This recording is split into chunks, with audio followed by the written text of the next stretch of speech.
Bienvenidos una vez más al repaso Escuela Sabática. Es una alegría poder estar juntos y como siempre no estoy solo, sino que estoy muy bien acompañado y tengo la alegría de presentar a mis compañeros para este repaso. A mi derecha tengo al profe Patricio Ordóñez. ¿Cómo estás, Patricio? Muy bien, bienvenido. Un gusto, gracias por la invitación. Primera vez, ¿no? ¿Con nosotros? Primera vez. Muy bien. Así que muchas hace gracias. rato que te queríamos invitar, así que te tenemos con nosotros. Muchas gracias, Leo. Y a mi derecha, a mi izquierda tengo al profesor Marcelo Falconier. Segunda vez con nosotros. Segunda vez. Muy bien. Y también una alegría poder estar juntos. Y bueno, nos toca un repaso muy interesante, que tiene por título, en signos de pregunta, pasajes contradictorios. Nos toca repasar algunas temáticas que han presentado dificultad para su interpretación. Así que creo que lo mejor que podemos hacer es pedirle a Dios que nos acompañe. Así que Marcelo, si te parece, te pido que nos guíes en oración. Bien. Querido Padre que estás en el cielo, gracias porque tenemos tu palabra, porque nos deja solos acá en el mundo interpretando la vida, sino que disponemos de ella, y también porque tu Espíritu nos puede dirigir ahora al estudiarla. Te quiero pedir que estés con nosotros, en el nombre de Jesús. Amén. Amén. Muy bien. Y ahora sí, ya hemos orado, así que los invito a que me acompañen a Juan 5:39. Es el texto central, no le vamos a decir de memoria, sino que vamos a decirle central. Y dice lo siguiente: escudriñad las Escrituras, porque a vosotros os parece que en ellas tenéis la vida eterna, y ellas son las que dan testimonio de mí. Lo central de esta lección de esta semana son las Escrituras, la palabra de Dios. Y quería empezar por un tema que es la parábola del rico y Lázaro, Marcelo. Una parábola desafiante que está muy bien, que podamos estudiarla. Y la pregunta que te quería hacer es la siguiente: ¿por qué esta historia no es una descripción literal de la vida después de la muerte, ¿no? Que bueno, es un poco la temática de este trimestre. Bien, de paso es una parábola que no siempre leemos, porque genera esa incomodidad, ¿no? Porque habla del seno de Abraham, pero la respuesta simple es que se trata de una parábola, está escrita en el contexto de parábolas, y por ejemplo las parábolas no dicen que nosotros somos una semilla o somos una planta, o sea, la parábola no se puede interpretar de manera literal. Claro. Para mí un caso muy claro, y que si quieren le podemos mostrar, es en Jueces capítulo 9. Hay una historia, una parábola justamente, que está hablando de los árboles. Y entonces que los árboles estaban por buscar un gobernante y le piden a uno, le piden a otro. Y finalmente le piden a la zarza. Y uno dice, y es muy difícil sostener que la Biblia está enseñando que los árboles hablan, piensan, sino que está enseñando otra cosa. Y en este caso también, o sea, porque aparte si uno la empieza a tomar literal, hay muchas cosas que no cierran. En ninguna otra parte de la Biblia estaría que se pueden comunicar los que están en el seno de Abraham junto con los que están en un infierno. O sea, nada de lo que sucede acá, si lo queremos tomar literal, cierran, incluso con un montón de interpretaciones que después se metieron dentro de la cristiandad y que no se corresponden con lo que dice la parábola. Y entonces, si uno la toma justamente en ese sentido, como en lo que mencioné de Jueces, no que los árboles hablan, sino otra cosa. Claro. Acá está hablando de la responsabilidad que tenemos mientras estamos vivos con aquellos que son pobres. Incluso tiene una enseñanza muy fuerte, que para mí es la más importante, es que dice, si no le creen a Moisés, no van a creer aunque resucite un muerto. Claro. Y en Juan, un capítulo después de la resurrección de Lázaro, dice, lo querían matar a Lázaro para que la gente no crea en Jesús. Claro, como un testimonio vivo de su poder. Exacto, entonces para mí es bastante claro que se está refiriendo a otra cosa, y de todos modos, si uno no quisiera tomarla literal, tendría que empezar a explicar toda una imagen del cielo, de la muerte, que no tiene nada que ver. Claro.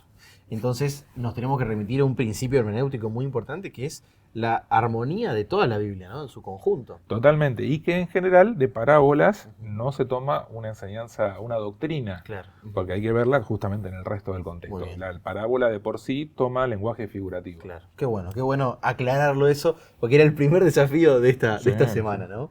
Y sin duda, Patricio, otra porción desafiante de la Biblia es la que se encuentra en Lucas 23:43. Ustedes conocen ese texto, que es Jesús en la cruz, ¿no es cierto?, con uno de sus compañeros que estaban allí crucificados.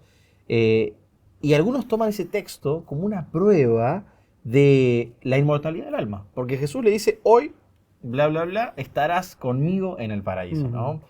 ¿Cómo podemos entender correctamente esta porción? Antes de comentar un poco, Leo y Marcelo, en lo personal creo que fue buenísima esta lección porque nos ayudó a darnos cuenta de la importancia de poder leer la Biblia en un contexto más amplio que simplemente un versículo o un capítulo, ¿no?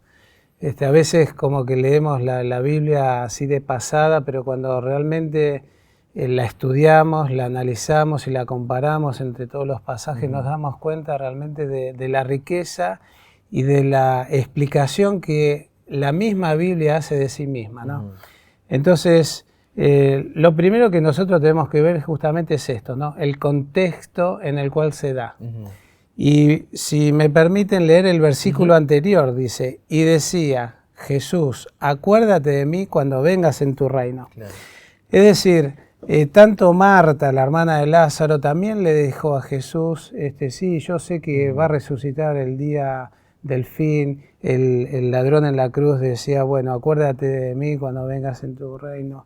O sea, estaba en el consciente colectivo esto de que el día de mañana iba a ser la resurrección. Claro, había un momento. Había un momento, no era ahora, el ahora ya. Eso es lo primero que quiero resaltar, ¿no? Esto del contexto. Lo segundo, uno puede googlear en diferentes sitios web el uso de la coma, ¿no?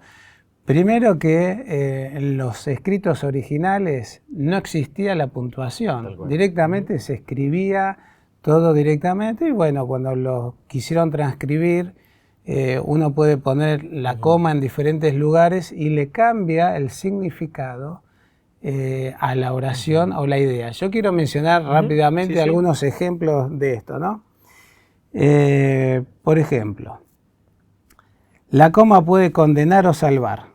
Si yo digo, no tenga clemencia, o decir, no, coma, tenga clemencia, ¿no? No queremos saber, no, coma, queremos saber. Entonces, le cambia totalmente el significado a la idea. Lo otro que quería mencionar es que, por ejemplo, ¿no? En Lucas está lleno sus escritos, influenciado obviamente por el Antiguo Testamento, y en Deuteronomio nosotros podemos encontrar diferentes pasajes que hacen alusión al hoy. Pero no era el momento exacto, sino era, digamos, alguna idea del más allá. Por ejemplo, ¿no? Deuteronomio 11:26 dice aquí, yo pongo hoy delante de vosotros la bendición y la maldición, ¿no? Diciendo, bueno, en este momento te estoy dando estas alternativas, pero era elección del pueblo de Israel después si iba a haber una maldición o una bendición. Claro.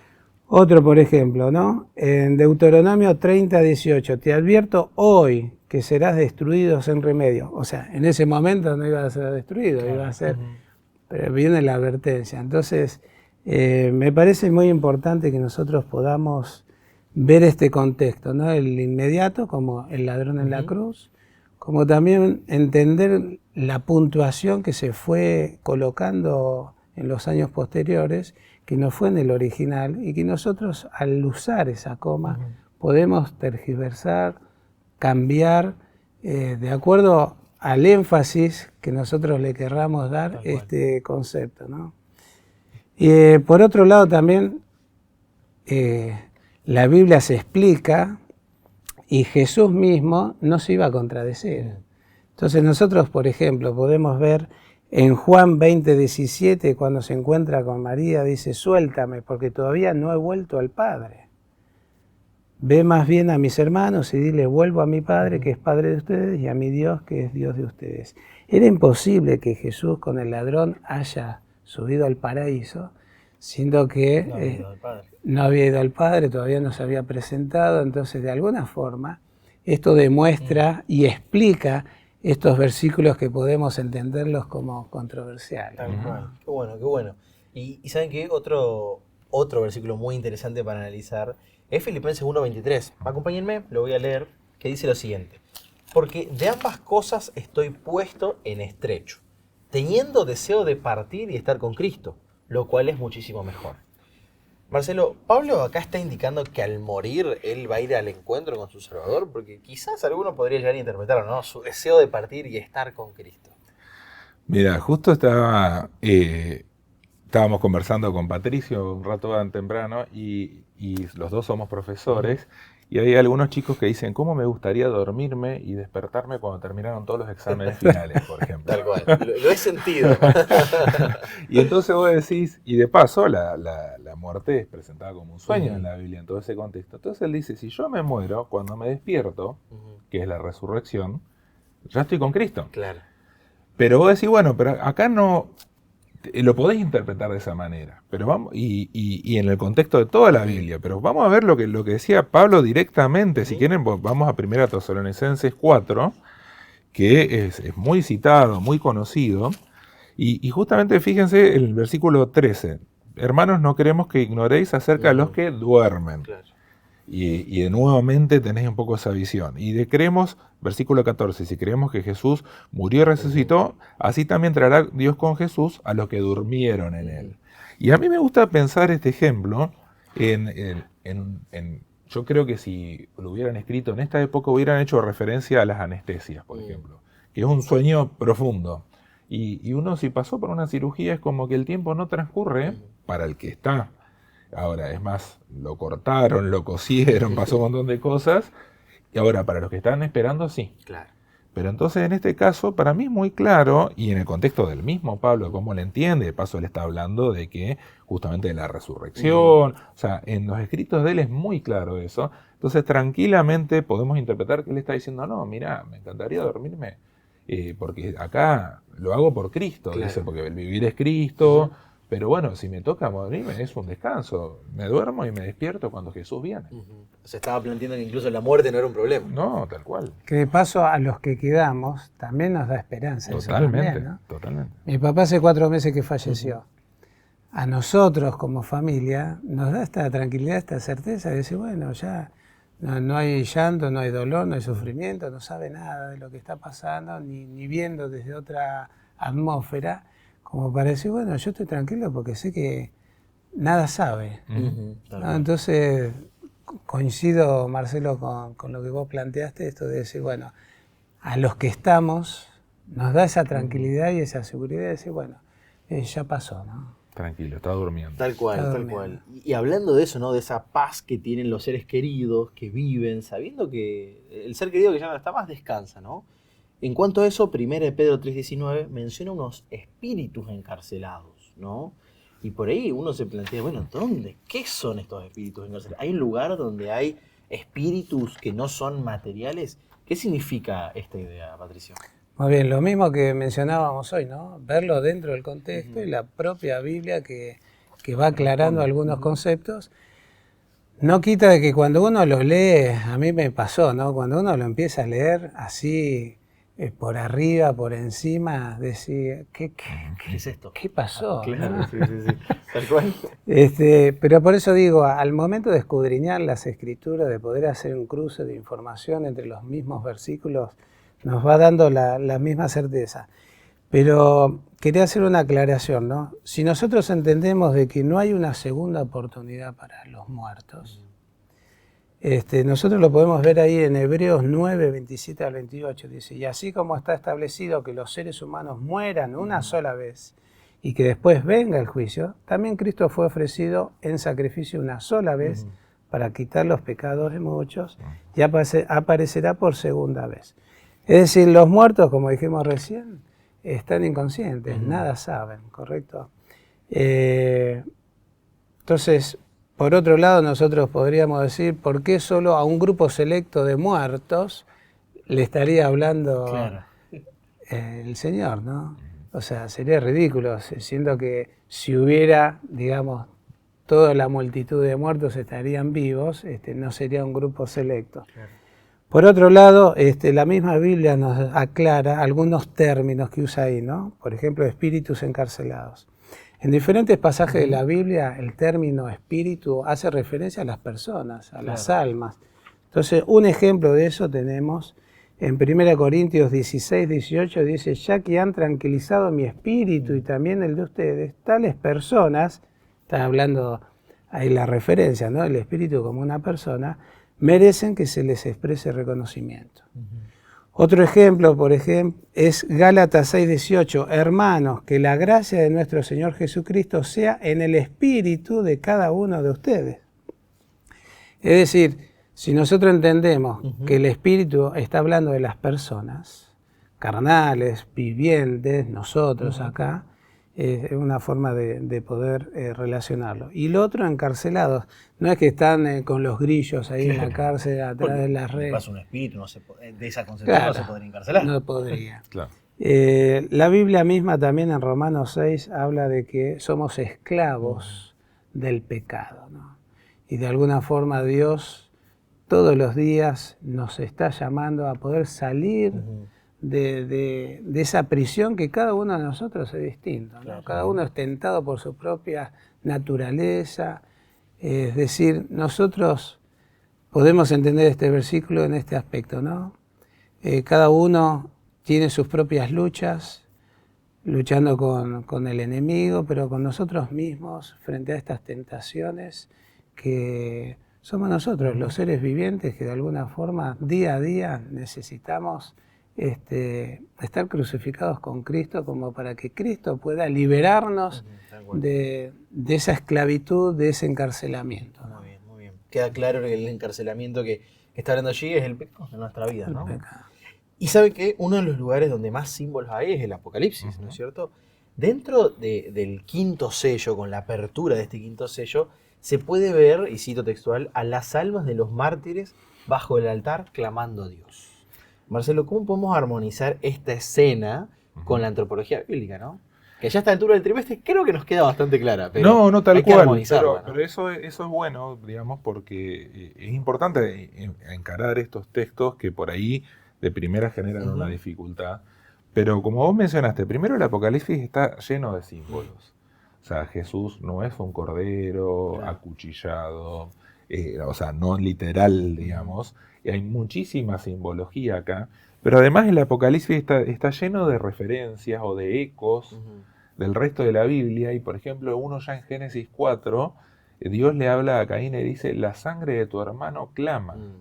Claro. Y entonces, y después uno lee todo el resto del texto, no hay ninguna referencia a que la sangre estuviera hablando, ni que Abel estuviera hablando, pero estamos diciendo, acá se está esperando justicia. Y en este caso, de paso, porque habla que están debajo del altar, entonces tranquilamente podría ser una alusión al altar y al sacrificio, porque eran mártires que se habían sacrificado, la sangre cae, y entonces decir, toda esa simbología de alguien que se entregó completamente a Dios y que confió en la justicia divina, y entonces vamos en una etapa de la historia donde todavía no llega esa justicia. Y entonces en ese caso creo que es bastante claro el hecho de, incluso para dar una vueltita más, cuando en Levíticos habla de que la vida está en la sangre, en Levíticos 19, en la traducción de los 70, una traducción que se hizo al griego, habla del alma, el alma está en la sangre, o sea, como lo vivo, la significación de lo vivo. Entonces acá tranquilamente puede ser, en todo ese contexto de referencia que era muy familiar para alguien que vivía en esa época, está refiriéndose a eso, es decir, como la sangre de tu hermano está clamando acá, los mártires están clamando, Señor, vamos a hacer justicia. Claro. Y de paso el Apocalipsis nos muestra acá, dice, no, tranquilos, va a llegar el momento, ya hay un reconocimiento a todo lo que hicieron y llegará el momento donde Dios pone todo en orden. Fantástico, ¿no? Que se armoniza muy fuertemente con la escena de juicio del Apocalipsis y la resolución final, ¿no es cierto? Con veredicto, con vindicación de aquellos que murieron incluso por Dios, ¿no? Sí, sí. Y quería preguntarte, Patricio, la última pregunta de nuestro repaso de hoy, que sigue con la escena del Apocalipsis. ¿Hay alguna diferencia entre clamar por venganza humana y clamar para que Dios administre justicia divina? Creo que si alguna vez tuvimos alguna dificultad muy grande, ¿no? Que te maten un hijo o alguna otra situación extrema, humanamente creo que está este concepto, ¿no? De la venganza humana. Y nosotros sabemos que no nos va a llevar a ningún lado. Es como que esa sed de venganza nunca se va a saciar, ¿no? Por más que hagamos lo que hagamos.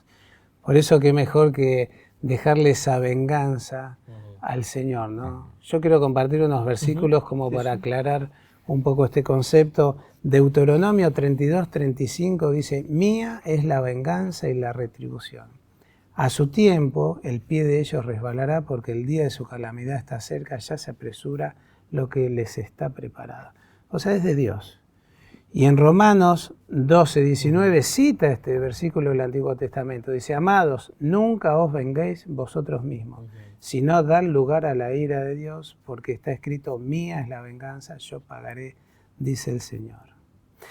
Y hay un proverbio que quizás, como para cerrar este concepto, Proverbios 20:22 dice: no digas, yo pagaré mal por mal. Espera en el Señor y Él te salvará.